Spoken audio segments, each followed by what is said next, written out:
देखिए, शेखर एकेडमी के YouTube channel पर आप लोगों का स्वागत है।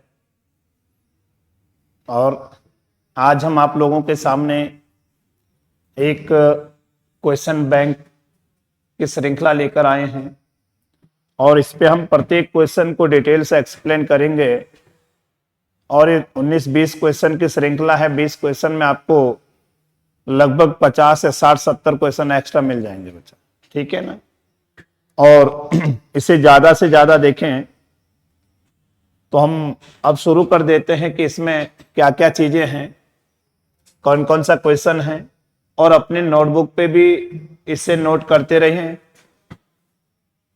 चलो देखिए जरा, देखिए इसमें क्वेश्चन नंबर जो 1 है बोर्ड पर आगे, वो क्या कह रहा है कि भारतीय नागरिकता, ध्यान देना जरा, हमने कहा था कि भारतीय नागरिकता की अगर हम बात करें प्राप्त नहीं की जा सकती है। देखो बच्चा, नहीं का ध्यान रखेगा कि भारतीय नागरिकता प्राप्त नहीं की जा सकती है। और ध्यान देना, सबसे पहले अगर मैं बात करता हूं जो नागरिकता है, इसके बारे में 2-4 फैक्ट देख लीजिएगा। नागरिकता भारतीय संविधान की अगर मैं बात करता हूं तो नागरिकता मेरे संविधान के भाग 2 में है, और भाग 2 में आर्टिकल 5 से लेकर के आर्टिकल 11 तक नागरिकता का प्रावधान किया गया। लेकिन यहां पे ध्यान देना, जो नागरिकता है भारतीय में अगर बात करता हूं, जो नागरिकता है, नागरिकता संघ सूची का विषय है। कौन से सूची का विषय है? संघ सूची का विषय। क्योंकि नागरिकता को लेकर के जो भी कानून बनाने का पावर या अधिकार होता है ये संसद को है। क्योंकि जब हम नागरिकता में, संविधान में कुछ आर्टिकल देखेंगे तो आर्टिकल 11 हमारे संविधान में जो नागरिकता को लेकर है यही कहता है, नागरिकता प्राप्ति और नागरिकता समाप्ति को लेकर के कानून बनाने का अधिकार संसद को है। तो ये संघ सूची का विषय हो गया। नागरिकता का प्रावधान हम कहां से लिए हैं? भारत में नागरिकता का जो कॉन्सेप्ट है ये ब्रिटेन से लिया है। क्योंकि भारत में एकल नागरिकता पाई जाती है, एकल नागरिकता भारत में पाई जाती है, और एकल नागरिकता का ही प्रावधान हम ब्रिटेन से लिए। लेकिन अगर मैं बात करता हूं अमेरिका की, स्विट्जरलैंड की, तो वहां दोहरी नागरिकता पाई जाती है।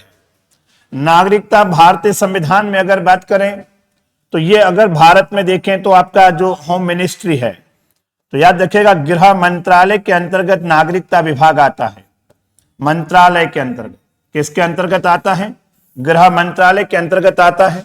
दूसरा, यहीं पे अगर हम बात करते हैं, हमारे संविधान में जो मौलिक अधिकार है, फंडामेंटल राइट है, भारतीय संविधान के मौलिक अधिकारों में 5 मौलिक अधिकार ऐसे हैं, 5 आर्टिकल ऐसे हैं जो केवल नागरिकों को प्राप्त है। अन्य जितने भी हैं वो नागरिक या व्यक्तियों को प्राप्त हैं। तो जो भारत का सिटीजन है उसे केवल जिस संपूर्ण रूप जो भारत के नागरिकों को ही प्राप्त है उन्हें नागरिक अधिकार कहते हैं। तो यहां पे ध्यान देना, भारतीय संविधान में नागरिक अधिकार कौन कौन से हैं? जो मौलिक अधिकार केवल नागरिकों को हैं, तो याद रखिएगा, एक आर्टिकल 15 होगा, एक 16 है, एक 19 है, एक 29 है, एक 30 है। ये 5 आर्टिकल ऐसे हैं जो केवल भारत के नागरिकों को ही प्राप्त है, ये किसी व्यक्तियों को, विदेशियों को नहीं है, ठीक है ना।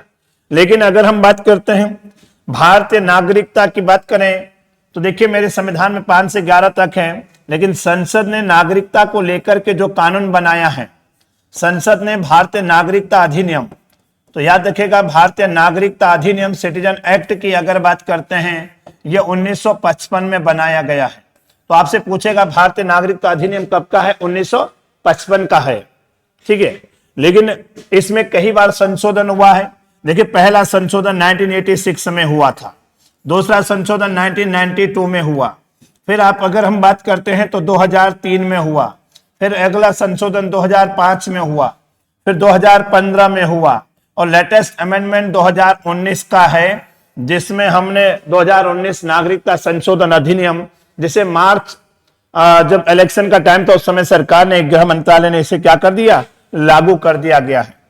अब नागरिकता कानून में लिखा हुआ है कि भारत की नागरिकता प्राप्ति के कितने आधार हैं?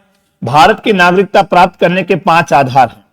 5 आधार में देखिएगा, एक तो आपका है जन्म के आधार पर नागरिकता प्राप्त की जाती है, देशीयकरण या इसी को नेचुरलाइजेशन या प्राकृतिकीकरण की बात करें तो प्राकृतिकीकरण के आधार पर किया जा सकता है। यह भी है किसी भूभाग के सम्मिलन करने पर, मतलब भारत में अगर किसी भाग को भारत में अर्जित करते हैं या भूभाग को मिलाते हैं तो वहां के लोगों को भी भारत की नागरिकता मिल जाती है भूभाग के आधार पर। लेकिन डी ऑप्शन आपका है भारतीय बैंक में धन जमा करके, तो देखिए ये आपका गलत है क्योंकि ऐसा नहीं है। पूछा था कौन सा नागरिकता प्राप्ति का आधार नहीं है, तो ये आपका आंसर हो गया, ये नहीं है। तो 3 तो ये हो गए। चौथा देखिएगा, एक आएगा बच्चे वंशानुगत आधार पर, वंशानुगत आधार पर है ना नागरिकता प्राप्त की जाती है। और एक आएगा अगर हम बात करते हैं 5वां पंजीकरण के आधार पर, रजिस्ट्रेशन के आधार पर। तो 5 प्रकार से भारत की नागरिकता ग्रहण की जा सकती है। ये 1955 का नागरिकता अधिनियम में प्रावधान था। जन्म के आधार पर, देशीयकरण के आधार पर, किसी भूभाग के भारत में सम्मिलित होने पर, या वंशानुगत आधार पर और पंजीकरण के आधार पर। तो ये हमारा पहला क्वेश्चन था। इसमें मैंने आपको सारे लगभग बहुत सारे क्वेश्चन बता दिए हैं। आप इसे ध्यान रखिएगा क्या क्या प्रावधान इसके अंतर्गत किए गए हैं। नेक्स्ट क्वेश्चन हम आगे बात करते हैं बच्चा, ठीक है ना। चलो देखिए जरा, अगला क्वेश्चन आपके स्क्रीन पर है। देखिए नदियों वाला क्वेश्चन आ गया भाई। देखिए जरा इसे, नदियों वाला क्वेश्चन क्या है ना। तो यहां पे सबसे पहले देखिएगा क्वेश्चन है इंद्रावती, प्राणहिता और सबरी निम्नलिखित में से किसकी उपनदियां या किसकी सहायक नदियां हैं। तो देखिएगा ये कई बार आजकल एग्जाम में क्वेश्चन पूछा जाता है सहायक नदियों को लेकर के। तो यहां पे मैंने ऑप्शन में दिए हैं गंगा नदी, कावेरी नदी, गोदावरी, कृष्ण। तो सबसे पहले देखिएगा दक्षिण भारत की या प्रायद्वीपीय भारत की सबसे लंबी नदी की अगर मैं बात करता हूं तो गोदावरी को प्रायद्वीपीय भारत की सबसे लंबी नदी कहा जाता है, यह है मतलब, ठीक है ना। 1465 किलोमीटर के आसपास अगर मैं बात करूं तो इसकी लंबाई है। दूसरी प्रायद्वीपीय भारत की सबसे लंबी नदी कृष्णा होगी, और कृष्णा नदी की लंबाई लगभग अगर बात करते हैं 1401 या 1402 किलोमीटर लंबी हो गई है। तीसरी प्रायद्वीपीय भारत की सबसे लंबी नदी में नर्मदा नदी 1213 किलोमीटर है। चौथी अगर बात करते हैं तो चौथी में आएगा बच्चे कौन सी, महानदी। तो देखिएगा नर्मदा नदी तीसरे नंबर पर है, फिर आपकी महानदी आएगी, है ना। और याद रखना नर्मदा नदी की 1213 किलोमीटर लंबाई है, और महानदी जो उड़ीसा में है इसकी लंबाई की अगर बात करते हैं तो 851 किलोमीटर इसकी क्या है, लंबाई है। और फिर आएगा कावेरी, और कावेरी नदी की लंबाई 800 किलोमीटर के आसपास है। तो देखिएगा कभी भी आपसे पूछ लेता है कि प्रायद्वीपीय भारत की नदियों का असेंडिंग और डिसेंडिंग ऑर्डर में लगाइएगा, तो याद रखिएगा ये है। लेकिन हमसे क्वेश्चन क्या पूछा था, क्वेश्चन पूछा था कि इंद्रावती, प्राणहिता, सबरी निम्नलिखित में से किसके सहायक नदियां हैं। तो यहां पे ध्यान दीजिएगा, पहले हम गंगा की बात करें तो गंगा नदी की कई सारी सहायक नदियां हैं। गंगा की बात करें तो यमुना नदी गंगा की सहायक है। यमुना के बाद बात करें राम गंगा नदी गंगा की सहायक है ना। राम गंगा की बात करें गोमती नदी हो गई है, गोमती भी गंगा की सहायक है। घाघरा नदी की बात करें, घाघरा भी इसी की सहायक है ना। गंडक नदी गंगा की सहायक है। बूढ़ी गंडक की बात करते हैं तो बूढ़ी गंडक भी गंगा की सहायक है ना। बूढ़ी गंडक के बाद कोसी नदी की बात करें, कोसी भी इसी की सहायक है। और आगे महानंदा की बात करें, महानंदा भी इसी की सहायक है। इसके साथ साथ सोन नदी भी गंगा की सहायक है। कौन सी नदी, सोन नदी। सोन के साथ साथ पुनपुन नदी भी अगर आपसे पूछी जाए, पुन है ना, पुनपुन नदी हो गया है, या कर्मनासा नदी हो गया है, कर्मनासा नदी हो गया है, तमसा नदी हो गया है। ये लगभग सारी नदियां किसकी सहायक हो गई, मेन गंगा की सहायक नदियां हो गई। कोसी जिसे बिहार का शोक कहा जाता है। दूसरा अगर हम बात करते हैं तो गंगा की सहायक हो गई है, ठीक है ना बच्चा। देखिएगा अगला हम बात करते हैं, या आपने स्क्रीनशॉट ले लिया होगा, लीजिएगा, फिर हम आगे और बताते हैं नदियों में, क्योंकि नदियों की सहायक नदियां बहुत बार पूछी जाती है। लीजिएगा, ले लिया होगा। चलो देखिए जरा, यहां पे नेक्स्ट हम बात करते हैं नेक्स्ट नदी की। तो हम देख लेते हैं पहले गोदावरी नदी की। तो देखिएगा ये आपकी गोदावरी नदी है, और जो गोदावरी नदी है कहां से निकलती है? ये महाराष्ट्र के पास में त्रयंबकेश्वर पहाड़ी से निकलती है। कहां से निकलती है? त्रयंबकेश्वर। और त्रयंबकेश्वर से ये नदी निकलती है महाराष्ट्र में नासिक के पास से। इसकी सहायक नदियां देखिएगा गोदावरी की कौन कौन सी सहायक नदियां हैं। तो कोई देखेगा, अगर हम बात करते हैं गोदावरी की सहायक नदियों में,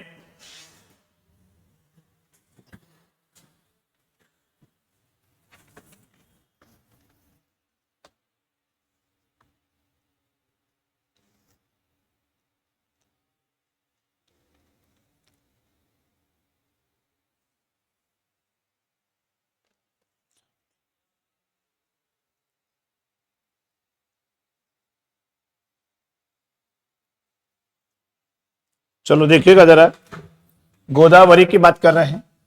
तो यहां पे देखिएगा एक नदी यहां से यूं आ रही है, गोदावरी की जो सहायक नदी है, और एक नदी यहां से यूं जा रही है। तो देखिए परवरा नदी किसकी सहायक है?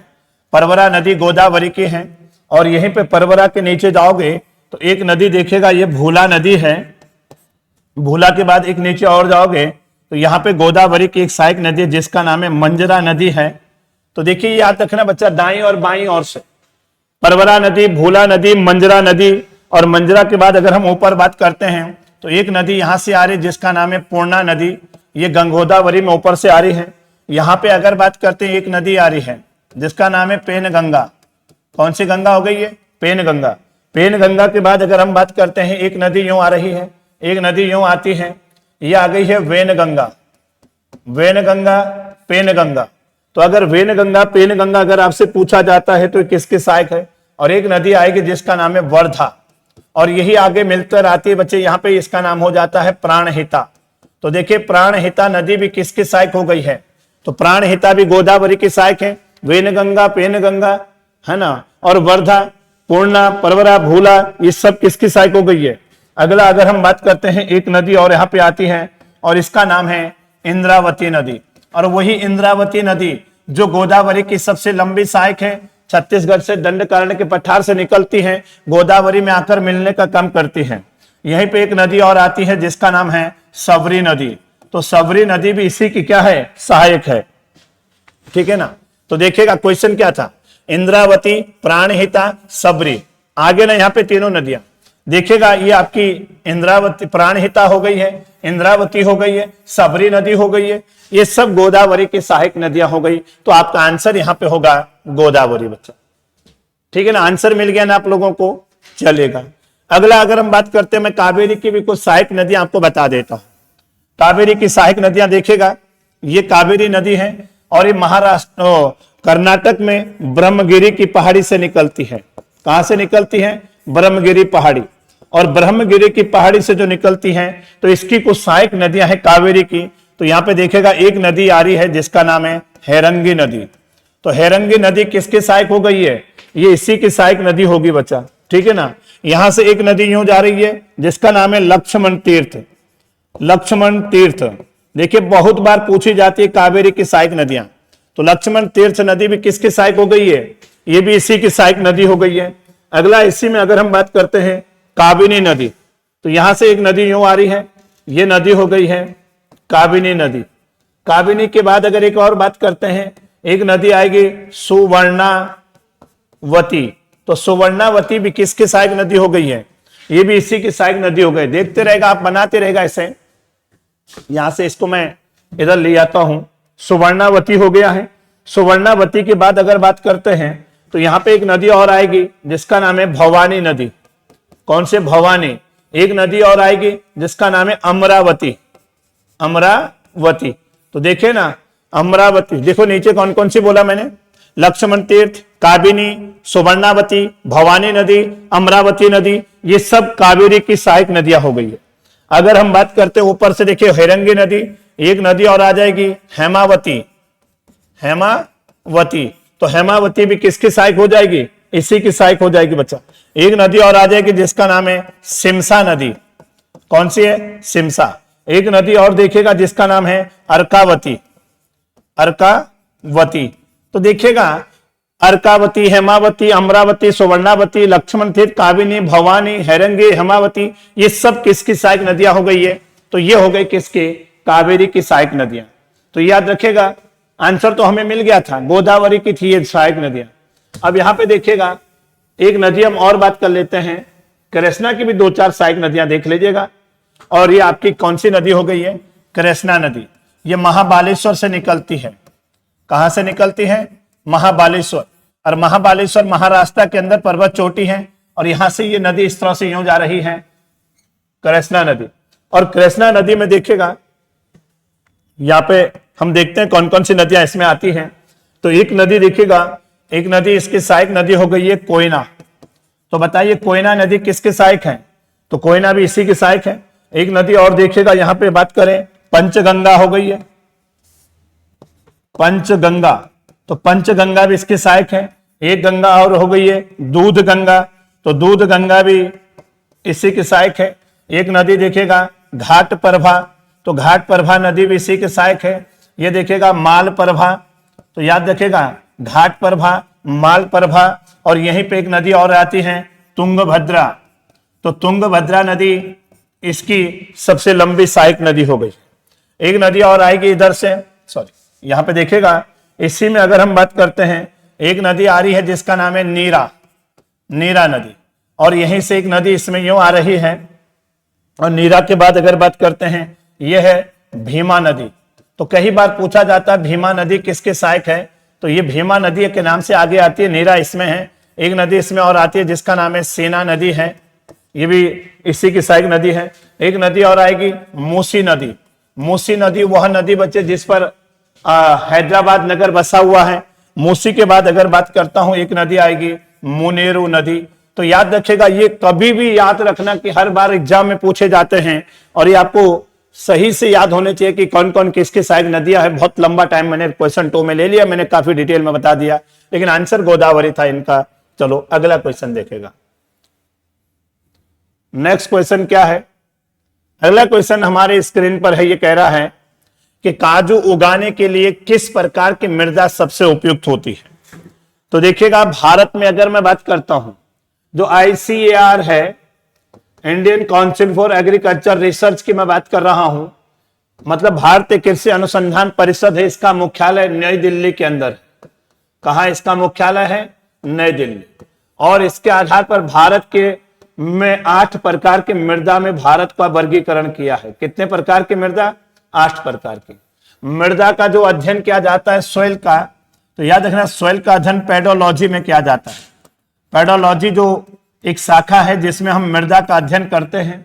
और 8 प्रकार की मृदा में देखेगा कौन कौन सी मृदा, इसने बताया कि भारत में किस किस प्रकार की मृदा पाई जाती है। तो देखिए, एक तो मैं बात करता हूं, सबसे पहले देखिएगा जलोढ़ मृदा। कौन सी मृदा है? जलोढ़ मृदा है। दूसरा अगर हम बात करते हैं, आएगा बच्चे दूसरा कौन से? लाल या पीली मृदा।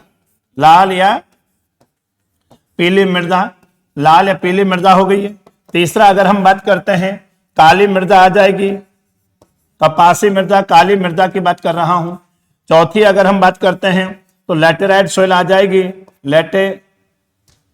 ध्यान देना, लैटेराइट, तो लैटेराइट सॉइल आ जाएगी, ठीक है ना। पांचवें पे अगर हम बात करते हैं तो एक मृदा और देखिएगा जिसका नाम है पर्वतीय मृदा है, पर्वतीय मृदा। और पांचवी छठी की बात करता हूं तो आएगी शुष्क एवं लवणीय मृदा, शुष्क एवं मरुस्थलीय मृदा। तो ध्यान देना, शुष्क एवं मरुस्थलीय मृदा जो राजस्थान के अंदर है, शुष्क एवं मरुस्थलीय मृदा आई जाएगी। नेक्स्ट अगर हम बात करते हैं तो आएगी बच्चा अगला कौन सी आएगी? पीट एवं दलदली, पीट एवं दलदली मृदा की बात कर रहा हूं। और एक अगर आप बात करें तो अगली आ जाएगी जिसे हम क्या कहते हैं, लवणीय मृदा, लवणीय मृदा। तो देखिएगा ये 8 प्रकार की मृदा के रूप में बांटा है। यहां पूछा था कि काजू के लिए, आप देखिएगा जो यहाँ पे काली मृदा है, इसी मृदा को कपासी मृदा के नाम से जानते हैं। कपास के उत्पादन के लिए अच्छी मानी जाती है। इसी को रेगुर मृदा भी कहते हैं। इसी को उष्ण कटिबंधीय चोरनेजम के नाम से भी जानते हैं। उष्ण कटिबंधीय चोरनेजम है ना, ट्रॉपिकल चोरनेजम के नाम से भी जानते हैं।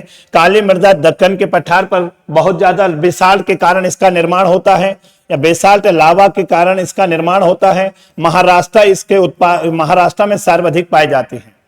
जलोढ़ मृदा की बात करें, जो गंगा का मैदान है, नदियों द्वारा लाए गए अवसाद के बिछाने से जलोढ़ मृदा का निर्माण होता है। गंगा का मैदान या जो भारत का तटीय प्रदेश जैसे नदियां बेसिन है, वहां पे जलोढ़ मृदा पाई जाती है। और लाल या पीली मृदा की बात करें तो लाल या पीली मृदा जो है, इस मृदा का रंग लाल क्यों होता है? तो फेरिक ऑक्साइड के कारण इसका रंग क्या होता है? लाल होता है। फेरिक ऑक्साइड में आयरन ऑक्साइड के कारण इस मृदा का रंग कैसा होता है? लाल पाया जाता है। लेकिन याद रखिएगा, जो लाल और पीली मृदा है, ये ऐसे स्थानों पर पाई जाती है जहां पे कम वर्षा होती है, जहां पे रेनफॉल क्या होता है बच्चा? कम वर्षा क्षेत्रों में, कम वर्षा वाले स्थानों में ये मृदा पाई जाती है। काली मृदा बेसाल्ट लावा के निर्माण से हुआ है। जलोढ़ मृदा नदियों द्वारा लाए गए अवसाद के बिछाने से होता है। और लैटेराइट सॉइल बच्चे जहां पे क्या है, बहुत ज्यादा वर्षा की मात्रा होती है, वहां पे पाई जाती है। और याद रखिएगा, लैटेराइट सॉइल में निछालन की प्रक्रिया पाई जाती है। कई बार पूछा जाता है कि बताइएगा निछालन की प्रक्रिया किस मृदा में पाई जाती है? निछालन या लीचिंग प्रोसेस जिसे कहते हैं, लीचिंग प्रोसेस किस मृदा में पाया जाता है? Laterite soil. लीचिंग प्रोसेस क्या होता है? मृदा के जैसे ये प्रोफाइल है, और यहाँ पे क्या हो जाता है, मृदा में जब बहुत ज्यादा वर्षा होती है, जहां पे वर्षा होने के कारण जो मृदा में क्या होते हैं, चूना होता है, कैल्शियम कार्बोनेट वगैरह है ना, चूना। और अगर बात करते हैं सिलिका की मात्रा, ये ऊपरी सतह से पानी के साथ नीचे चली जाती है, और आयरन और एल्यूमिनियम की मात्रा ऊपरी सतह पर बच जाती है। यही निछालन कहलाता है। लेकिन क्वेश्चन था काजू, तो काजू की बात कर रहे थे, तो यहां पे ध्यान देना। इसमें नेक्स्ट अगर मैं बात करूं तो देखिएगा, काजू के उत्पादन, काली मृदा कपास हो गया। लाल या पीली मृदा की बात करें तो बाजरा का उत्पादन बहुत ज्यादा होता है। और जलोढ़ मृदा की बात करें तो चावल हो गया है, चावल के लिए, गेहूं के लिए ये मृदा मानी जाती है, प्रसिद्ध है। और लैटेराइट या लाल सोइल जो है बच्चे जाकर देखेगा, लैटेराइट सोइल ये केरला के अंदर जो है, यहाँ पे बहुत ज्यादा वर्षा होती है। उड़ीसा के अंदर भी बहुत ज्यादा एक जगह यहाँ पे वर्षा होती है, महानदी बेसिन में, और मेघालय के अंदर बहुत ज्यादा वर्षा होती है। इन 3 जगह भारत में लैटेराइट सोइल पाई जाती है ना। ज्यादा वर्षा वाले स्थानों में लीचिंग प्रोसेस होता है बच्चा। इसमें भवन निर्माण सामग्री के लिए भी यही मृदा सबसे सर्वोत्तम मानी जाती है। तो आपका आंसर यहाँ पे होगा काजू उगाने के लिए। तो आप देखिएगा, काजू की बात करें केरल के अंदर, या रबड़ के उत्पादन के लिए भी ये सबसे अच्छी मानी जाती है, ठीक है ना, कॉफी के उत्पादन के लिए। तो ये याद रखिएगा, ये मृदा आपका काजू के लिए उगाने के लिए। तो मैंने कुछ आपको फैक्ट बता। लेकिन भारत में सबसे ज्यादा क्षेत्रफल पर कौन सी मृदा पाई जाती है? तो यहां पे ध्यान देना, सर्वाधिक क्षेत्रफल पर जलोढ़ मृदा पाई जाती है। दूसरे नंबर पर अगर बात करता हूं, लाल या पीली मृदा पाई जाती है। तीसरे नंबर पर काली मृदा पाई जाती है। और चौथे नंबर पर बात करता हूं तो लैटेराइट सॉइल पाई जाती है। तो याद रखिएगा। लेकिन पर्वतीय मृदा की बात करें, भारतीय मृदाओं में सामान्यतः भारत की मृदाओं में नाइट्रोजन, फास्फोरस और ह्यूमस की मात्रा क्या होती है बच्चे? कमी होती है। भारत की मृदाओं में इनकी क्या पाई जाती है? कमी पाई जाती है। लेकिन जो पर्वतीय मृदा है, तो पर्वतीय मृदा में अगर हम बात करें तो पर्वतीय मृदा में ह्यूमस की मात्रा बहुत अधिक पाई जाती है। तो ये भी आपको ध्यान रखना है। लेकिन काजू के लिए पूछा था तो लैटेराइट सॉइल याद रखेगा। कहा 3 क्षेत्र मैंने बताए थे, है ना, पश्चिमी तट पर केरल में। लेकिन लैटेराइट सॉइल भी सबसे ज्यादा कहां पाई जाती है? लैटेराइट सॉइल भी सबसे ज्यादा केरल में पाई जाती है, ठीक है ना। चलो बोले। और लाल और पीली मृदा सबसे ज्यादा कहां पाई जाती है? ये तमिलनाडु के अंदर सबसे ज्यादा पाई जाती है, ठीक है। लाल मृदा को ही पीली क्यों कहते हैं? जब लाल मृदा जल को एब्जॉर्ब कर लेती है तो जल अवशोषित होने के कारण जलोजित अवस्था में क्या हो जाती है? थोड़ा पीली सी दिखाई देती है, इसी को पीला कहा जाता है। चलिए बताइए, नेक्स्ट क्वेश्चन देखिएगा। यहां पे कुछ इंटरनेशनल ऑर्गेनाइजेशन से रिलेटेड एक क्वेश्चन है। ये कह रहा है इंटरनेशनल कोर्ट ऑफ जस्टिस, मतलब इसका मतलब हो रहा है अंतरराष्ट्रीय न्यायालय की बात कर रहा हूं। अंतरराष्ट्रीय न्यायालय है ना का हेडक्वार्टर कहां स्थित है? तो ये तो आप सभी को पता है कि इंटरनेशनल कोर्ट ऑफ जस्टिस का मुख्यालय कहां? अंतरराष्ट्रीय न्यायालय का मुख्यालय कहां है? तो देखिएगा द हेग, बिल्कुल आपका आंसर होगा बच्चे द हेग के अंदर। अगर हम बात करते हैं, देखिएगा ये ब्रुसेल्स आप देख रहे हैं, ब्रुसेल्स के अंदर किसका मुख्यालय होगा? नाटो का मुख्यालय कहां है? ब्रुसेल्स। नाटो की स्थापना 1949 को हुई थी। सुन रहे हो मेरी बात? मनीला के अंदर मैं बात करता हूं तो एशियाई विकास बैंक, एशियाई विकास बैंक का मुख्यालय कहां है? एशियन डेवलपमेंट बैंक बच्चा। एशियन डेवलपमेंट बैंक का मुख्यालय कहां है? मनीला के अंदर। न्यूयॉर्क के अंदर अगर मैं बात करता हूं तो न्यूयॉर्क के अंदर जो है, तो देखिएगा न्यूयॉर्क में किसकी स्थापना, जो यूएन के कितने अंग हैं? तो यूएन के सभी अंगों को, केवल अंतरराष्ट्रीय न्यायालय को छोड़ के सभी अंगों का मुख्यालय कहां है? तो सभी अंगों का मुख्यालय कहां है? न्यूयॉर्क के अंदर है। और इसी में अगर हम बात करते हैं तो इसी में आप देख सकते हैं कि न्यूयॉर्क के अंदर सभी अंगों का मुख्यालय, लेकिन अंतरराष्ट्रीय न्यायालय का द हेग के अंदर है, ठीक है ना। यूनिसेफ का मुख्यालय भी कहां है? तो यूनिसेफ का मुख्यालय भी आपका, यह भी आपका कहां पे है? ये भी यहीं पे होगा। लेकिन बात करते हैं अंतरराष्ट्रीय न्यायालय, इंटरनेशनल कोर्ट ऑफ जस्टिस। अंतरराष्ट्रीय न्यायालय की स्थापना, तो यूएन के जो 6 अंग हैं, और यूएन की स्थापना हुई थी 24 अक्टूबर 1945 को संयुक्त राष्ट्र संघ की स्थापना होती है। किसकी स्थापना? यूएन की बात कर रहा हूं बच्चा। और यूएन का हेडक्वार्टर कहां है? अंतरराष्ट्रीय न्यायालय का मुख्यालय न्यूयॉर्क के अंदर है, न्यूयॉर्क, ठीक है ना। लेकिन अंतरराष्ट्रीय न्यायालय का गठन तो 24 अक्टूबर 1945 को हुआ। इसकी प्रथम बैठक कब हुई थी? इस अंतरराष्ट्रीय न्यायालय संयुक्त राष्ट्र संघ, इंटरनेशनल कोर्ट छोड़ दो थोड़ा। प्रथम बैठक की अगर हम बात करते हैं तो इसकी प्रथम बैठक हुई थी लंदन के अंदर। कहां हुई थी? लंदन के अंदर 1946 में। और ध्यान रखिएगा, यूएन का जब गठन हुआ था, इसकी स्थापना कौन से सम्मेलन में? सैन फ्रांसिस्को सम्मेलन हुआ था। और सैन फ्रांसिस्को सम्मेलन में इसका क्या हुआ था? गठन हुआ था, ठीक है ना।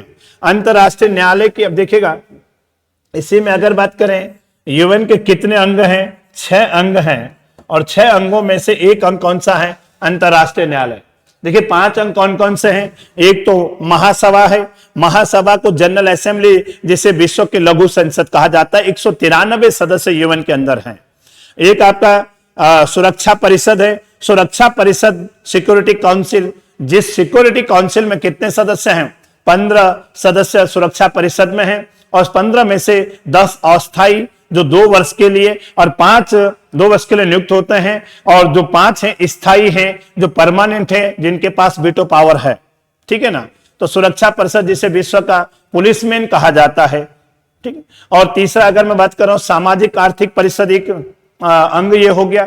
चौथा अगर मैं बात करता हूं, एक सचिवालय हो गया। 5वां बात करता हूं, प्रन्यास परिषद, ट्रस्टीशिप काउंसिल हो गया, जिसे कहा जाता है इसका कोई काम नहीं, इसे तो अब खत्म ही कर दिया गया।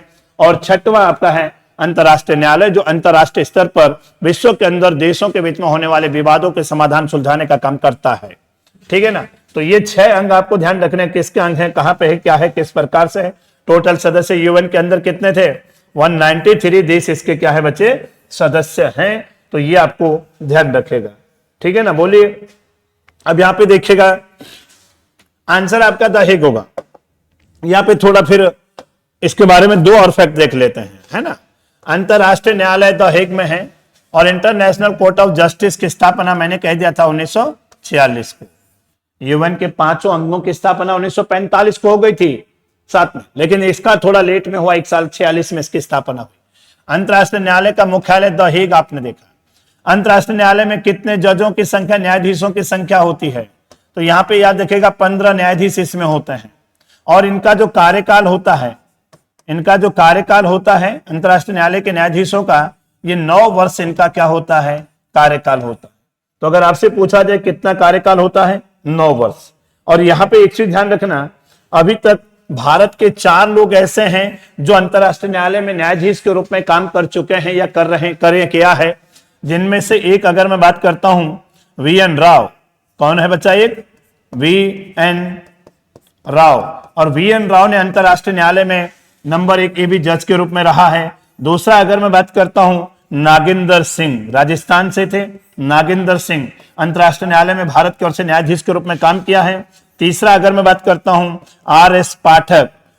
पाठक और चौथा अगर मैं बात करता हूं दलवीर भंडारी और ये दूसरे कार्यकाल के लिए नियुक्त हुए हैं दलवीर भंडारी। तो ये 4 लोग भारत के ऐसे हैं जो अंतर्राष्ट्रीय न्यायालय में न्यायाधीश के रूप में क्या किया है, कार्य किया। इनमें से कौन है जो दूसरे कार्यकाल के लिए नियुक्त हुए हैं? दलवीर भंडारी। अंतर्राष्ट्रीय न्यायालय में न्यायाधीशों में से जो अध्यक्ष के रूप में काम करने का मौका मिला है, ये मिला है नागिंदर सिंह को। बच्चा बोले ना, तो ये आपको ध्यान रखना है। और इनका मुख्यालय कहां है, क्या है? तो आंसर हमारा द हेग है। चलो अगला देखिएगा जरा, नेक्स्ट क्वेश्चन क्या कह रहा है, देखिएगा। लोकसभा अध्यक्ष को कैसे हटाया जा सकता है? देखेगा, लोकसभा अध्यक्ष हो, है ना, विधानसभा अध्यक्ष हो, विधान परिषद का सभापति हो, विधान परिषद का उपसभापति हो, लोकसभा अध्यक्ष, लोकसभा उपाध्यक्ष हो, है ना, राज्यसभा का सभापति उपसभापति हो, इनको हटाने के लिए जो बहुमत होता है वो प्रभावी बहुमत के आधार पर, लेकिन जो व्यक्ति जिस सदन का पीठासीन अधिकारी होता है वही उसको क्या कर सकता है बच्चे, हटा सकते हैं। वही सदन उसको हटाने का प्रस्ताव लाता है ना। तो लोकसभा अध्यक्ष हो, लोकसभा के सभी सदस्यों के बिल्कुल नहीं बच्चा, 2/3 बहुमत तो होता ही नहीं है, विशेष बहुमत से नहीं। लोकसभा के सभी सदस्यों के बहुमत से पारित, बिल्कुल साधारण बहुमत या जिसे हम कहते हैं तात्कालिक सदस्यों के बहुमत से, जिसे कहा जाता है प्रभावी बहुमत से, हम इनको क्या कर सकते हैं, हटा सकते हैं, है ना। बिल्कुल ये आपका आंसर सीधा सीधा आ गया भाई। प्रधानमंत्री की सिफारिश पर गलत है, इनमें से कोई नहीं गलत। अब देखिए लोकसभा जो है, लोकसभा का प्रावधान आर्टिकल 81 में है और लोकसभा का जो एक पीठासीन अधिकारी होता है जिसका नाम लोकसभा अध्यक्ष कहते हैं, और एक आपका लोकसभा का क्या होता है, उपाध्यक्ष होता है। लोकसभा का अध्यक्ष उपाध्यक्ष का प्रावधान हमारे संविधान के आर्टिकल 93 में इसका प्रोविजन किया गया है। और उसी तरह से राज्यसभा का सभापति उपसभापति का प्रावधान राज्यसभा का, यह आर्टिकल 89 के अंतर्गत किया जाता है, ठीक है ना। अगर मैं बात करता हूं विधानसभा का जो एक अध्यक्ष होता है और एक उपाध्यक्ष होता है, इसका प्रावधान भी कहां है। और विधान परिषद की अगर बात करता हूं तो विधान परिषद का एक सभापति उपसभापति है, इसका प्रावधान भी आर्टिकल कहां पे मेरे संविधान के अंदर है। आप मुझे कमेंट में बता देना कि कहां कहां पे इनका प्रावधान किया गया, ठीक है भाई, बोले ना। ठीक है, तो याद रखिएगा विधान परिषद आर्टिकल 182 में है और ये विधानसभा का आर्टिकल 178 में इनका प्रावधान किया गया, ठीक है, बोलिए। चलो तो ये आपका आंसर हो जाएगा। नेक्स्ट क्वेश्चन देखेगा, नेक्स्ट क्वेश्चन क्या है, अगला क्वेश्चन है, देखेगा, ये कह रहा है कि संविधान की व्याख्या से संबंधित, हाँ देखिएगा भाई, अगर केवल कॉन्स्टिट्यूशन की जो व्याख्या करनी है तो संविधान की व्याख्या से संबंधित सभी विवाद सर्वोच्च न्यायालय सुप्रीम कोर्ट के पास ले जा सकते हैं। अब देखिए ना, ये सुप्रीम कोर्ट का कौन सा अधिकार है? संविधान से संबंधित व्याख्या से संबंधित जो सभी विवाद होते हैं उनका न्यायालय किसके पास ले जाया जा सकता है? तो याद देखिएगा, ये आपका देखिएगा 4 ऑप्शन है। कौन सा अधिकार है सुप्रीम कोर्ट का? वो प्रारंभिक क्षेत्राधिकार, अपीलीय क्षेत्राधिकार, परामर्श क्षेत्राधिकार, उपयुक्त में से कोई नहीं। तो देखिए आपका आंसर होगा ये प्रारंभिक क्षेत्राधिकार होगा। देखिए प्रारंभिक क्षेत्राधिकार सुप्रीम कोर्ट का आर्टिकल 131 में लिखा हुआ है। सुप्रीम कोर्ट का प्रारंभिक क्षेत्राधिकार क्या होता है? ऐसा अधिकार या ऐसे मामले जिनकी सुनवाई केवल सुप्रीम कोर्ट ही कर सकता है, अन्य नीचे के न्यायालय नहीं, उन मामलों को सुप्रीम कोर्ट का प्रारंभिक क्षेत्राधिकार के अंतर्गत रखा जाता है। जैसे केंद्र और राज्यों के बीच में विवाद हो रहा है, राज्य के बीच में विवाद हो रहा है, यूनियन टेरिटरी या केंद्र राज्यों के बीच में डिस्प्यूट हो रहा है, यह मामला केवल सुप्रीम कोर्ट देख सकता है, ये सुप्रीम कोर्ट में ले जाया जा सकता है, तो यह भी प्रारंभिक क्षेत्राधिकार के अंतर्गत आएंगे। संवैधानिक मामलों की व्याख्या ये भी सुप्रीम कोर्ट ही करता है, ठीक है ना। यह आपने देखा आर्टिकल 71 में राष्ट्रपति उपराष्ट्रपति के निर्वाचन से संबंधित जो भी विवाद होते हैं, उन विवादों का सुलझाव, उन विवादों का निपटारा भी केवल कौन कर सकता है? सुप्रीम कोर्ट कर सकता है। तो ये प्रारंभिक क्षेत्राधिकार। तो देखिए आंसर तो ये आ जाएगा बच्चे, संविधान की व्याख्या संबंधित विवाद सर्वोच्च न्यायालय के पास ले जाया जाता है, तो ये इसका प्रारंभ। लेकिन सुप्रीम कोर्ट के और भी क्षेत्राधिकार हैं। देखिएगा अपीलीय क्षेत्राधिकार, निम्न न्यायालय हाई कोर्ट के निर्णय के विरुद्ध अगर सुप्रीम कोर्ट में अपील करना है तो अपील क्षेत्राधिकार आर्टिकल 132 से लेकर के आर्टिकल 134 में भी प्रावधान किया गया है। 136 में भी विशेष इजाजत से अपील अधिकारिता की बात करता है, ठीक है ना। तो 132 में क्या कहता है, अगर कोई संवैधानिक मामला है तो संवैधानिक मामले के तहत, है ना, अपील कर सकते हैं निम्न न्यायालय के विरुद्ध ऊपरी न्यायालय में, हाई कोर्ट के विरुद्ध ऊपर वाले कोर्ट। 133 की अगर बात करता हूं तो ये सिविल न्यायालय के विरुद्ध आप निम्न न्यायालय के विरुद्ध ऊपर अपील कर सकते हैं। और 134 की अगर बात करता हूं, ये आपराधिक मामले की अगर हम बात करते हैं तो आपराधिक मामलों की, तो याद रखना 132 से 134 तक आपके क्या अपील क्षेत्राधिकार। परामर्शदायी क्षेत्राधिकार के अंतर्गत आर्टिकल 143 सुप्रीम कोर्ट का या राष्ट्रपति का जो सुप्रीम कोर्ट से सलाह मांग सकता है ना, परामर्श सलाहकारी शक्ति मतलब, तो ये आपको ध्यान रखना है। तो ये हमारा संविधान की व्याख्या संबंधी सर्वोच्च न्यायालय का विवाद ले जा सकता है, तो ये मूल क्षेत्राधिकार, प्रारंभिक क्षेत्राधिकार या आरंभिक क्षेत्राधिकार के अंतर्गत रखा जाता है। ठीक है भाई, चलो अगला क्वेश्चन देखेगा जरा। नेक्स्ट क्वेश्चन आया है, अगला क्वेश्चन देखेगा, ये क्या कह रहा है। ये कह रहा है हाल ही में राष्ट्रीय पक्षी दिवस 2025 कब मनाया गया। तो देखिएगा राष्ट्रीय पक्षी दिवस, यहां पे आप देख रहे होंगे 4 जनवरी को कौन सा ब्रेल लिपि दिवस मनाया जाता है, जो है ना विकलांग के लिए ब्रेल लिपि दिवस कब मनाया जाता है, 4 जनवरी। लेकिन हमसे क्या पूछा है, हमसे पूछा है राष्ट्रीय पक्षी दिवस। तो राष्ट्रीय पक्षी दिवस आपका आंसर होगा, ये मनाया गया है कब, 5 जनवरी को। तो 5 जनवरी को कौन सा दिवस मनाया गया है, ये 2 जनवरी को डीआरडीओ के दिवस के रूप में, जयंती के रूप में मनाया जाता है, डीआरडीओ, है ना, ठीक है ना। अब यहां देखिएगा आंसर आपका ये होगा बच्चे, 5 जनवरी को राष्ट्रीय पक्षी दिवस के रूप में क्या है, मनाया जाता है। अब देखिएगा पक्षी से संबंधित मैं थोड़ा बात कर लेता हूं। पक्षियों का जो अध्ययन किया जाता है, किसका अध्ययन, पक्षियों का अध्ययन। अगर आपसे पूछा जाए कि पक्षियों का अध्ययन ऑर्निथोलॉजी में किया जाता है, ऑर्निथोलॉजी, तो देखिएगा ऑर्निथोलॉजी के अंतर्गत पक्षियों का अध्ययन किया जाता है, ठीक है ना। किसके अंतर्गत किया जाता है, ऑर्निथोलॉजी के अंदर। अगर हम बात करते हैं कि सबसे बड़ा पक्षी कौन सा है, सबसे बड़ा, तो सबसे बड़ा पक्षी होगा शुतुरमुर्ग। क्या होगा बच्चे, शुतुरमुर्ग सबसे, ऑस्ट्रिच मतलब शुतुरमुर्ग सबसे बड़ा पक्षी है। सबसे छोटा पक्षी अगर आपसे पूछा जाए तो सबसे छोटा पक्षी हमिंग बर्ड। कौन सा बर्ड है, हमिंग बर्ड सबसे छोटा पक्षी है। या अगर आपसे पूछा जाता है कि बताइए सबसे छोटा हमिंग बर्ड हो गया, लेकिन तेज दौड़ने वाला या सबसे तेज दौड़ने वाला पक्षी कौन सा है, तो तेज दौड़ने वाला है स्विफ्ट गाड़ी भी है एक, है।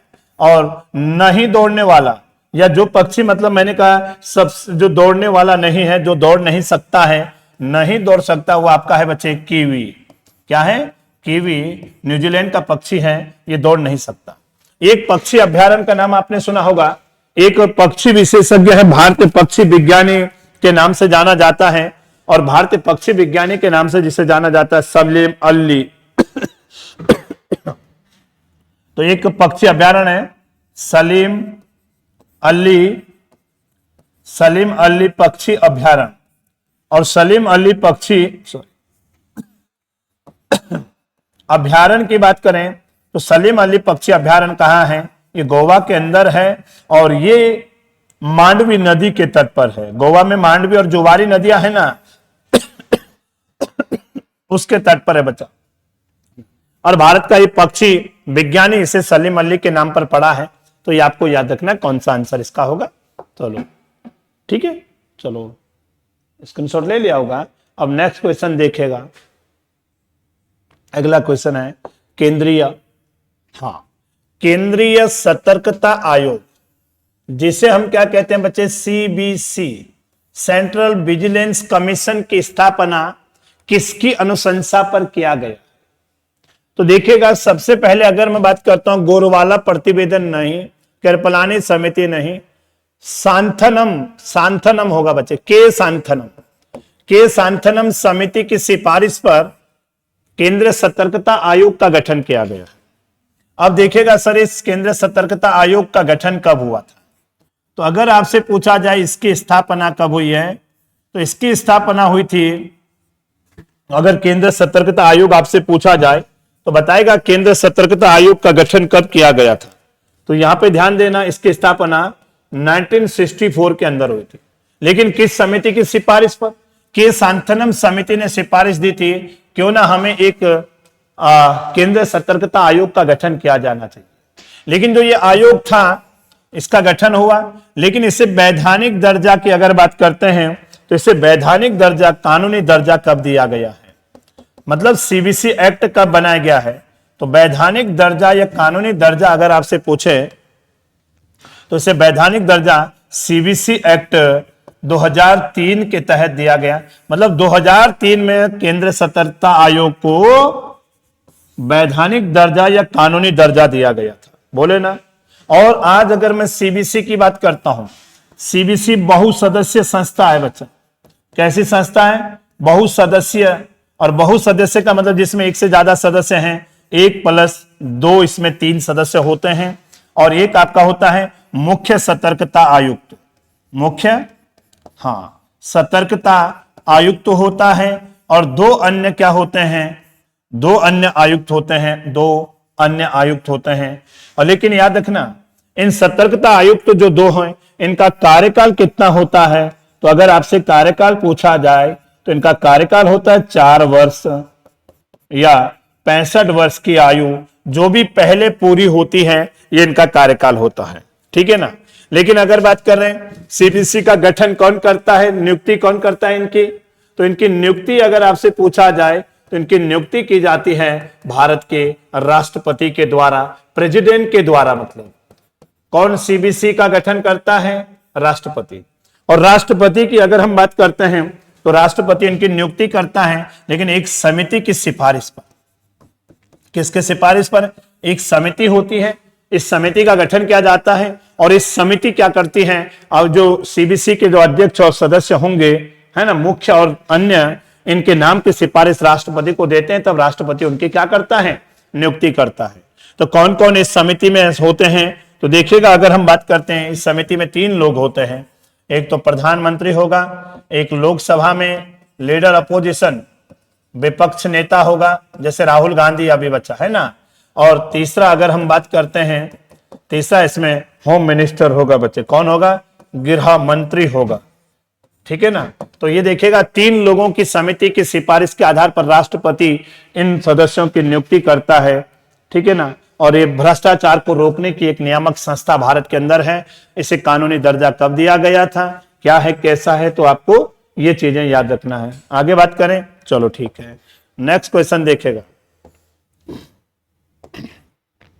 यहां पे देखिएगा, सिविल सेवाओं में सुधार हेतु पीसी होता समिति का गठन किस वर्ष किया गया था? इनका नाम था पूर्णचंद्र होता, पूर्णचंद्र होता समिति।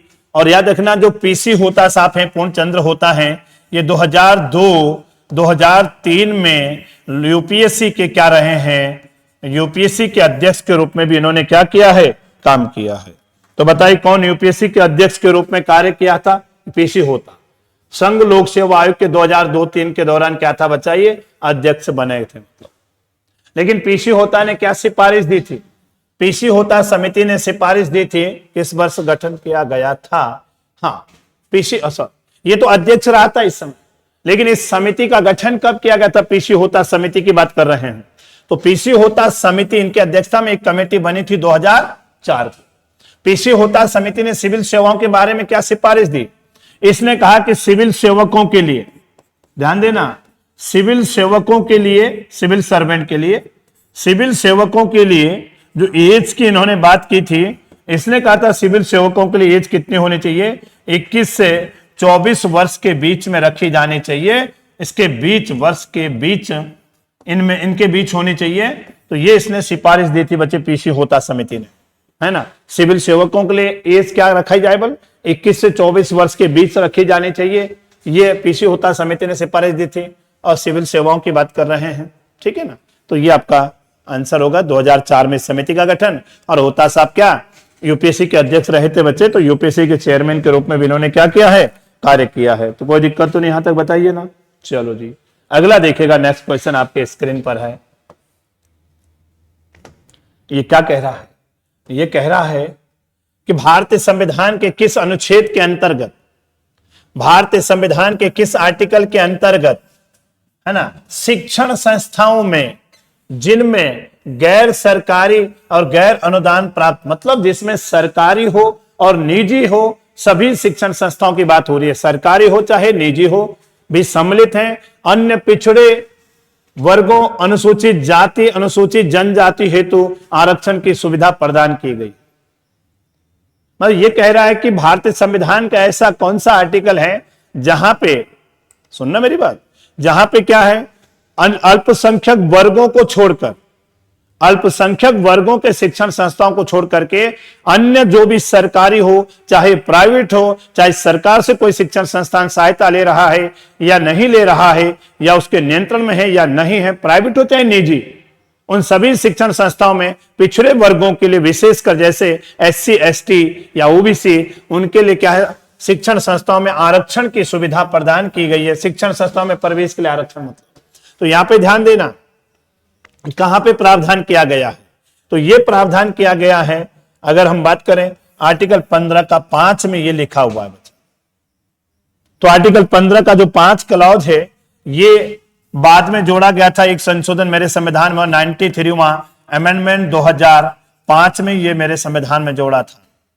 लेकिन अगर मैं बात करता हूं 15 का 4 क्या था, 15 का 4 भी मेरे संविधान में जो प्रथम संविधान संशोधन हुआ 1951 में जोड़ा था, क्योंकि 15 के 3 तक था, ये बाद में जोड़ा है। और 15 के 4 में क्या है, 15 के 4 में ये लिखा हुआ है कि सामाजिक और शैक्षणिक स्थिति के आधार पर जो बहुत पिछड़े हुए वर्ग हैं, पिछड़े लोग जैसे विशेषकर एससी, एसटी के लिए राज्य कुछ विशेष प्रावधान करे, मतलब, और आज राज्य ने इनको आरक्षण दिया है, कई सारी सुविधाएं दी हैं, तो यहां पे लिखा हुआ है। 16 का 4 सरकारी नौकरियों में एससी, एसटी और ओबीसी को जो सरकारी सेवाओं में आरक्षण दिया जाता है, वो प्रावधान आपका यहाँ पे किया गया 16 के 4 में बच्चा। लेकिन यहाँ पे जो आरक्षण की बात कर रहा था शिक्षण संस्थाओं में प्रवेश के लिए, वो यहाँ पे है गैर सरकारी हो चाहे कहीं हो, 15 का 5 इसका आंसर हो जाएगा। चलो जी, नेक्स्ट देखेगा, हाँ यहां पे देखेगा, ये हम आप लोगों के लिए शिखर एकेडमी के अंदर आप देख रहे होंगे, Shikhar academy you dream our mission, मेहनत प्लस सही दिशा बराबर सफलता। अगर मेहनत करोगे तो सही दिशा में जाओगे और आपको अपनी मंजिल मिल जाएगी, सफलता हासिल होगी। और हमारे यहाँ एक नया बैच जिसमें न्यू फाउंडेशन बैच स्टार्ट हुआ है, जो 6 जनवरी 2025 से शुरू हो गया है और अभी ही लेटेस्ट हुआ है। आप लोग ज्यादा से ज्यादा शिखर एकेडमी में आकर के इस बैच का आनंद लें, इस बैच का अपना एडमिशन जल्दी से जल्दी कराइए, है ना। इसका टाइमिंग है 11:30 बजे से, है ना, और 2:30 बजे तक इसका दिन में टाइमिंग रहेगा। तो ऑनलाइन ऑफलाइन दोनों मोड में है। जिसको ऑनलाइन चाहिए आप ऑनलाइन ले सकते हैं, जिसे ऑफलाइन चाहिए वो कोचिंग में आकर के ही क्लास पढ़ सकते हैं। तो ये कॉन्टेक्ट नंबर भी, अगर किसी को कोई दिक्कत है तो आप कॉन्टेक्ट नंबर पर फोन करके आप देख सकते हैं कि क्या है कैसा है। आप यहां से पूरी जानकारी जुटा सकते हैं, देखेगा और जल्दी जल्दी ज्वाइन कीजिएगा भाई, है ना। बहुत फाउंडेशन बैच बहुत डिटेल से चलाया जाता है। आप चाहे किसी भी एग्जाम की तैयारी कर रहे हो, हर एग्जाम के लिए जरूरी है, हर एग्जाम के लिए सही भी है। तो देखिएगा जरा अगला क्वेश्चन क्या है बच्चे। यहां पे क्वेश्चन क्या कह रहा है, ये कह रहा है सूची 1 सूची 2 को सम्मिलित कीजिए, नीचे दिए गए त्रुटि का सही प्रयोग, सही उत्तर का चयन कीजिए। भारत का नियंत्रक एवं महालेखा परीक्षक, जो भारत का सीएजी है, कैग की बात कर रहा हूं। कैग हमारे संविधान के भाग 5 में आता है। 148 से लेकर के आर्टिकल 151 तक सीएजी का प्रावधान है। तो ए का तो देखिएगा बच्चे, सीएजी आपका कहां चले गया है 148 में। वित्त आयोग का प्रावधान मेरे संविधान के आर्टिकल 280 में है। ये केंद्रीय वित्त आयोग है। एक राज्य वित्त आयोग होता है जिसका प्रावधान आर्टिकल 243 के आय में पंचायतों के लिए, और 243 का अगर वाई है तो नगर निकायों के लिए राज्य वित्त आयोग का प्रावधान यहां पे किया गया है। तो ये दोनों ध्यान रखिएगा जरा, है ना, बोलिए। लेकिन यहाँ पे वित्त आयोग की बात कर रहे हैं तो वित्त आयोग में देखेगा कहां पे 280 में जाएंगे बच्चा, देखेगा ये वाला संघ लोक सेवा आयोग।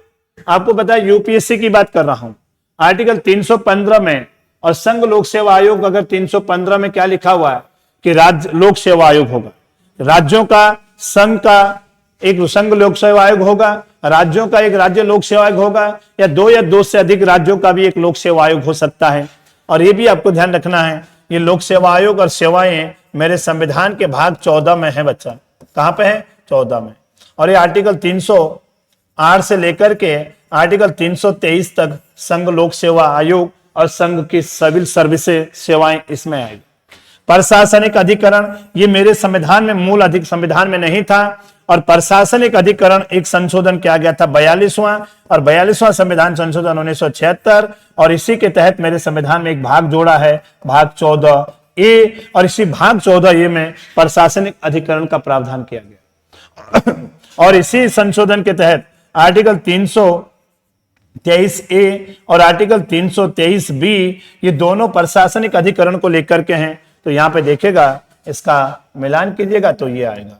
तो देखो ए का बच्चे 3 आ रहा है, ठीक है ना, वित्त आयोग का 2 आ रहा है, ए का 3, ठीक है ना, ए का 3, बी का 2, और तीसरा प्रशासनिक अधिकरण का डी आ रहा है, और सी डी का देखें संघ लोक सेवा आयोग का कौन आ रहा है, आपका 1 आ रहा है। तो देखिएगा आपका आंसर होगा, देखिए जरा ये थोड़ा दिख नहीं रहा है, इसको हम देख लेते हैं, चलो ये देखेगा बच्चे।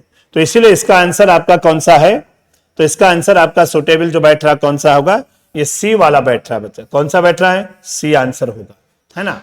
महालेखा परीक्षक कैग 148, वित्त आयोग 280, प्रशासनिक अधिकरण ये, और इसका ये। चलो ठीक है ना।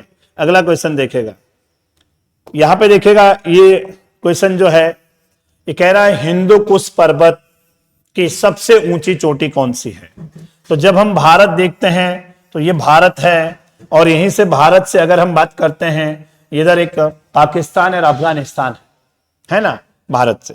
तो यहाँ पे हिंदू कुश पर्वत श्रेणी की अगर बात करूं तो हिंदू कुश पर्वत श्रेणी बच्चा ये यहाँ पे है, इसे थोड़ा इधर बना देते है ना। यहाँ पे देखिएगा, ये मैंने कहा था ये भारत है, और यहीं से ये आपकी पाकिस्तान अफगानिस्तान की सीमा है, और यहाँ पे ये वाली श्रेणी है, यह है हिंदू कुश। कौन सी पर्वत श्रेणी हो गई? ये हिंदू कुश। और हिंदू कुश पर्वत श्रेणी अगर पूछें, ये पाकिस्तान और अफगानिस्तान की सीमा पर है। कहां पे है? पाकिस्तान और अफगानिस्तान की सीमा पर स्थित है कौन? हिंदू कुश पर्वत श्रेणी। और जो हिंदू कुश पर्वत श्रेणी है ये मेन तो अफगानिस्तान के अंदर आएगी, लेकिन मैंने कहा था ये पाकिस्तान और अफगानिस्तान की किस पर है? सीमा पर स्थित है। तो ये आपको ध्यान रखना है, ठीक है ना। तो यहाँ पे देखिएगा इसकी सबसे ऊंची चोटी की बात कर रहा हूं, तो त्रिचमीर इसकी सबसे ऊंची चोटी हो गई। कौन सी है? त्रिचमीर। इसी हिंदू कुश पर्वत श्रेणी पर देखेगा, एक दरा आपकी यहाँ पे है, एक दरा आपकी यहाँ पे है, 2 दरें याद रखेगा। एक दरा है खैबर दरा, है ना, पाकिस्तान अफगानिस्तान को जोड़ती है, खैबर दरा।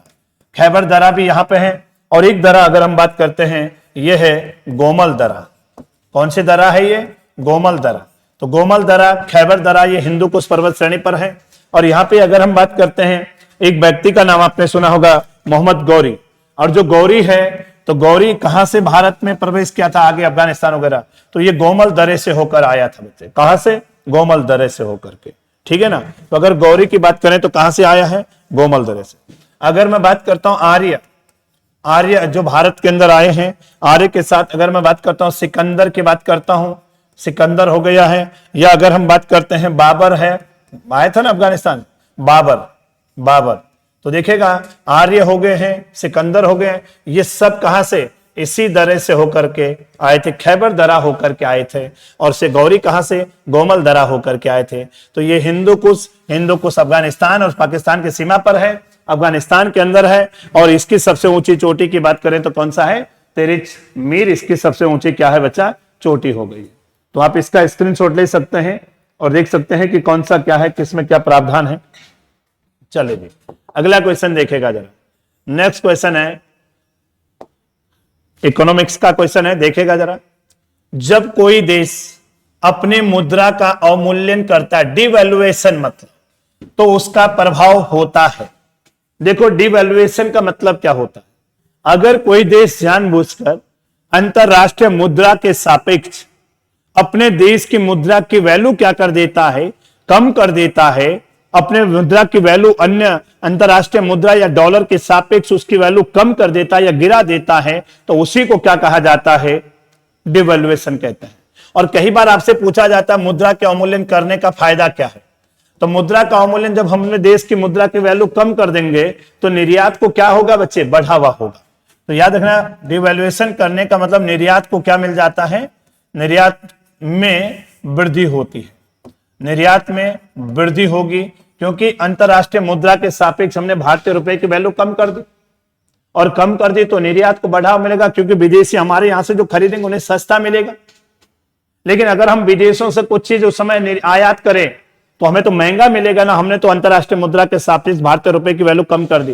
तो क्या होता है जो डिवैल्यूएशन, आयात सस्ते हो जाते हैं, निर्यात महंगे। नहीं भाई, निर्यात तो सस्ता होगा तभी तो निर्यात ज्यादा होगा, गलत है। आयात महंगे हो जाते हैं, निर्यात बिल्कुल, क्योंकि रुपए की वैल्यू कम कर रखी है। हम बाहर से खरीदेंगे हमें महंगा मिलेगा, लेकिन हमारा वस्तु जो है उनको और सस्ता मिलेगा। तो यह आंसर होगा। आयात और निर्यात दोनों सस्ते नहीं, अनायात और निर्यात दोनों नहीं। तो आपका यह आंसर हो जाएगा बच्चा, बी वाला आंसर हो जाएगा। लेकिन एक चीज ध्यान रखिएगा, अगर आपसे पूछा जाता है कि कब कब हमारे यहां क्या हुआ था, क्या कब कब हमारे यहां इसमें डिवैल्यूएशन भारत में कितनी बार हुआ है और कब कब हुआ है, तो यहां पे ध्यान देना, भारत में अभी तक प्रथम बार डिवैल्यूएशन 1949 में किया गया था, दूसरी बार मुद्रा का अवमूल्यन 1966 में किया गया था, और तीसरी बार मुद्रा का अवमूल्यन 1991 में किया गया था। कब किया गया था, 91। लेकिन 91 में दो बार हुआ था, एक तो 1 जुलाई को हुआ, 1 जुलाई, और एक अगर हम बात करते हैं दूसरा 3 जुलाई को, 3 जुलाई, 1 जुलाई और 3 जुलाई को एक ही साथ 91 में दो बार हुआ, तो 3 बार मुद्रा का अवमूल्यन करना पड़ा, और ये निर्यात में बढ़ावा और आयात में महंगाई होती है। तो ये आपको याद रखना। 13 क्वेश्चन नंबर 14 की बात करते हैं। संसार का सबसे बड़ा द्वीप कौन सा है? द्वीप की बात कर रहे हैं। द्वीप क्या होता है? स्थलखंड का एक, द्वीप होता है स्थलखंड का एक ऐसा भाग जो चारों ओर से जल घन से घिरा होता है या जलीय क्षेत्रों से घिरा होता है, उसी को हम क्या कहते हैं, द्वीप कहते हैं। ये स्थलखंड है और चारों ओर इसमें क्या हो गया, ये जलीय क्षेत्र है। तो इसी के कारण जो आपका जलीय क्षेत्र है, इसीलिए इसे कहते हैं क्या, द्वीप। संसार का सबसे बड़ा द्वीप, देखिएगा मैं 4 विश्व के बड़े बड़े द्वीप आपके सामने रखा हूं। तो सबसे बड़ा द्वीप अगर आपसे पूछा जाता तो ये तो ग्रीनलैंड है, और ग्रीनलैंड विश्व का सबसे बड़ा द्वीप है। ये उत्तरी अटलांटिक महासागर में आता है। कहां है? उत्तरी अटलांटिक महासागर के अंदर आता है। कौन सा द्वीप? ग्रीनलैंड, उत्तरी अटलांटिक महासागर। और ऊपर से आपका कौन सा सागर है? आर्कटिक महासागर के बीच में और उत्तरी अटलांटिक महासागर के बीच में है। तो ये विश्व का सबसे बड़ा द्वीप हो गया। दूसरा अगर आपसे पूछा जाता है ये न्यू गिनी, और न्यू गिनी जो द्वीप है ये आपका ऑस्ट्रेलिया के उत्तर में प्रशांत महासागर से लगा हुआ है। तो ये सेकंड सबसे बड़ा हो गया बच्चे। कौन से नंबर का है? दूसरा। तीसरा अगर हम बात करते हैं बोर्नियो, इंडोनेशिया में, और बोर्नियो जो आपका है ये जो द्वीप है ये इंडोनेशिया के अंदर आएगा, लेकिन इसमें 3 देशों का अधिकार है। इंडोनेशिया है, एक आपका मलेशिया हो गया है। किसका होगा? मलेशिया हो गया है, इंडोनेशिया हो गया है, और एक आपका ब्रुनोई हो गया है, ब्रुनोई का। लेकिन इस पर लगभग 73% अधिकार किसका है? इस पर बोर्नियो पर, इंडोनेशिया का। लगभग 23-26% के आसपास मलेशिया का है, शेष ब्रुनोई का। तो 3 देशों का है, लेकिन अधिकार इस पर ज्यादातर किसका? इंडोनेशिया का। तो और चौथा जो मेडागास्कर है, हिंद महासागर का भी सबसे बड़ा द्वीप है, अफ्रीका का एक द्वीपीय देश है और ये हिंद महासागर के अंदर है। तो सबसे बड़ा ग्रीनलैंड, फिर कौन सा हो गया? न्यू गिनी, फिर कौन सा हो गया? फिर इससे छोटा बोर्नियो, फिर इससे छोटा मेडागास्कर, है ना। तो ये आपका क्रम इसमें हो गया बच्चा, सबसे बड़ा पूछा था। लेकिन भारत का सबसे बड़ा द्वीप कौन सा है? तो भारत का सबसे बड़ा द्वीप होगा कौन सा, बताइएगा? द्वीप समूह की बात करें तो अंडमान एवं निकोबार द्वीप समूह, सुन रहे ना। तो मध्य अंडमान भारत का जो मिडिल अंडमान है, कौन सा अंडमान बोला मैंने? मिडिल अंडमान। मध्य अंडमान भारत का सबसे बड़ा द्वीप है अंडमान निकोबार का। चलो देखिएगा जरा, नेक्स्ट क्वेश्चन देखिएगा, ये क्या कह रहा है, यहां पे कह रहा है क्वेश्चन, इनमें से किसे बंगाल की बाइबिल कहते हैं। देखो बंगाल की बाइबिल, एक व्यक्ति का नाम आपने सुना होगा, बंकिम चंद्र चटर्जी, बंकिम चंद्र चटर्जी। और बंकिम चंद्र चटर्जी के द्वारा, है ना, एक गीत की रचना की गई थी जिसका नाम है भारत का राष्ट्रीय गीत। कौन सा गीत है? राष्ट्रीय गान है, राष्ट्रीय गीत। और जो भारत का राष्ट्रीय गीत है कौन सा है, तो बताएगा कौन सा राष्ट्रीय गीत भारत का है? वंदे मातरम। और याद रखना, जो वंदे मातरम की रचना की गई थी, ये किसके द्वारा की गई थी बोलिए? तो यहां पे ध्यान देना, बंकिम चंद्र चटर्जी के द्वारा जो आनंद मठ है, आनंद मठ में राष्ट्रीय गीत की रचना की गई थी। और इसी आनंद मठ को बंगाल की बाइबिल के नाम से जाना जाता था। जो बंकिम चंद्र चटर्जी हैं, ये भारत के अंदर अगर हम बात किया, इससे हम क्या है, एक इसे देखा जाए तो ये क्या है बच्चा, ये एक दार्शनिक भी है और एक राइटर भी है, एक चिंतक और विचारक भी है। कौन? यही आनंद मठ जिन्होंने लिखा था। तो वंदे मातरम किस में लिखा था? किसे बंगाल की बाइबिल कहते हैं, इसी को कहा जाता है। इनकी एक पुस्तक और थी जिसका नाम था दुर्गेश नंदनी। तो दुर्गेश नंदनी नामक पुस्तक भी किसने लिखी थी? उपन्यास से बचाइए, दुर्गेश नंदनी। और दुर्गेश नंदनी जो है, ये उपन्यास भी बंकिम चंद्र चटर्जी के द्वारा 1864 में लिखा गया था, 1864 में, है ना। और यहीं पे एक बंग दर्शन बंगाली भाषा में इन्होंने लिखा था, बंग दर्शन। तो बंग दर्शन भी क्या है, इन्हीं के द्वारा रचित है।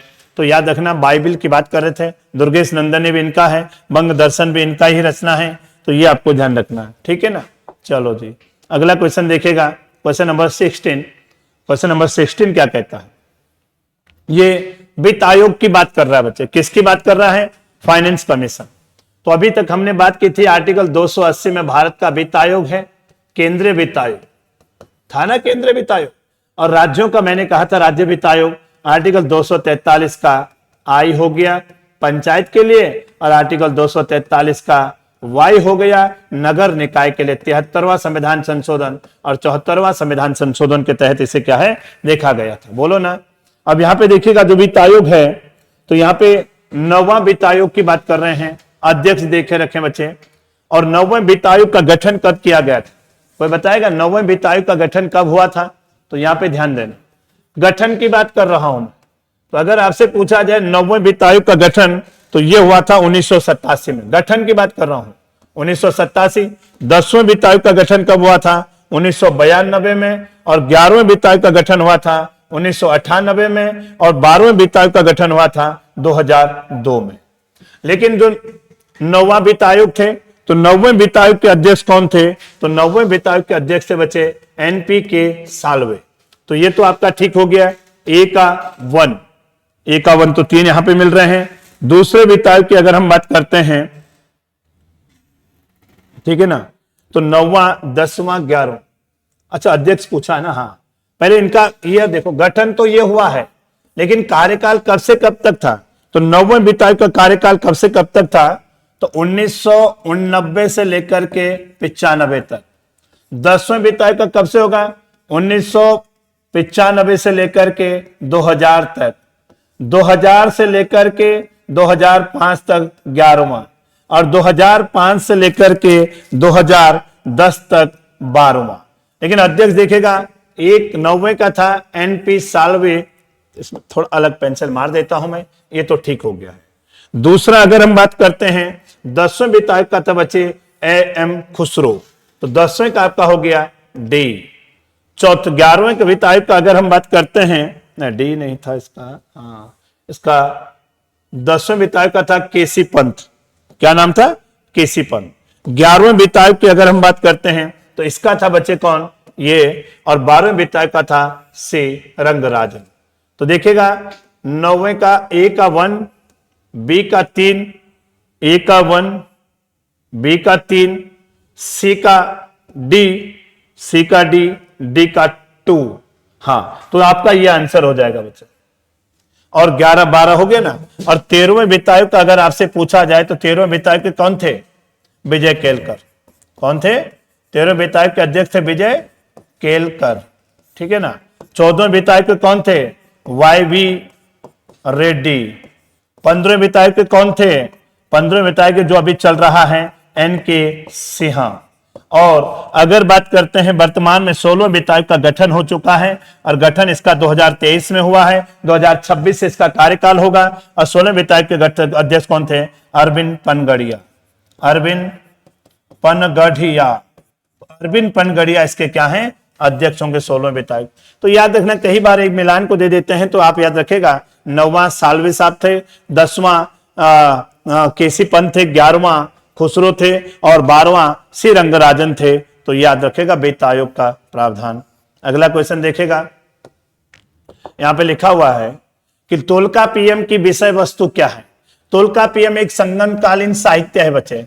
कौन सा है? संगमकालीन साहित्य है तोलकाप्पियम। और ये तोलकाप्पियम किस पर लिखा गया है, किस पर आधारित है? तो याद रखना व्याकरण और कविता पर आधारित है तोलकाप्पियम।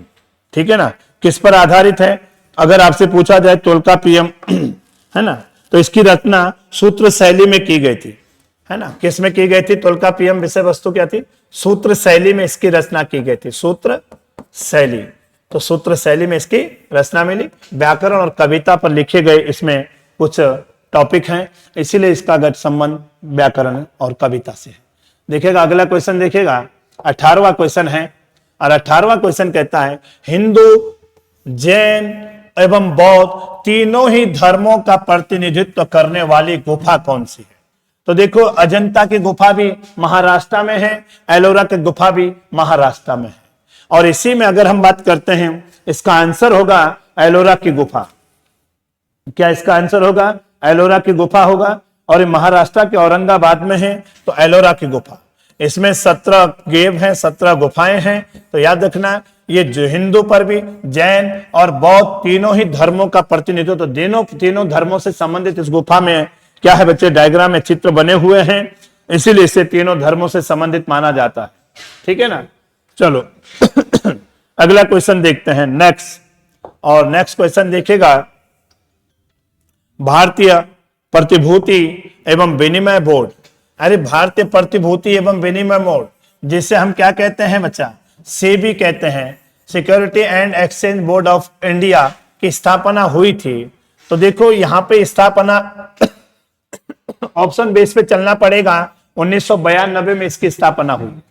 लेकिन अगर आपसे पूछे, वैसे तो इसकी स्थापना अगर आप बात करें, सेबी की स्थापना हुई थी 12 अप्रैल को, और 12 अप्रैल 1988 को इसकी स्थापना हुई थी। लेकिन ये क्या है बच्चे? कार्यकारी निकाय बनाए गए थे उस समय। कैसे निकाय थी? कार्यकारी, मतलब मंत्रिमंडल के प्रस्ताव पर इसका गठन किया गया था और बाद में इसको वैधानिक दर्जा दिया गया, या वैधानिक या कानूनी दर्जा दिया गया। सेबी अधिनियम, मतलब सेबी एक्ट। और सेबी एक्ट कब का है? 1992 में इसे कानूनी दर्जा दिया गया। तो बताइए सेबी को वैधानिक दर्जा कब दिया गया था? 1992 में। गठन कब हुआ? इस समय। और 1992 में जब गठन हुआ तो इसी को वैधानिक दर्जा 30 जनवरी इस अधिनियम के तहत 1992 में इसको कानूनी दर्जा मिला। इसे यहाँ पे 92 है, 88 है नहीं, तो ये आपका होगा कानूनी दर्जा, लीगल दर्जा। सेबी का मुख्यालय, अगर आपसे पूछा जाए, सेबी का मुख्यालय मुंबई के अंदर है। सेबी का मुख्य काम क्या है? सेबी का मुख्य कार्य है, ध्यान देना, कि सेबी जो शेयर बाजार को नियंत्रित करता है, शेयर बाजार को रेगुलेट करता है या उसे कंट्रोल करता है। तो ये आपको ध्यान रखना, security exchange board of India. तो आपका हमारा ये 19 क्वेश्चन थे और यहीं पे आज हम एंड करते हैं। सभी छात्रों को शिखर एकेडमी के इस सीरीज को देखने के लिए सभी को बहुत बहुत धन्यवाद। और देखिएगा आपके सामने, है ना, हम पूरी सीरीज करवा चुके हैं और इस पे ध्यान देना कि सीरीज में क्या क्या चीजें थी, क्या क्या प्रावधान था। तो ये आपको ध्यान रखना है बच्चा, बोले ना। चले जी, ठीक है, चलो धन्यवाद।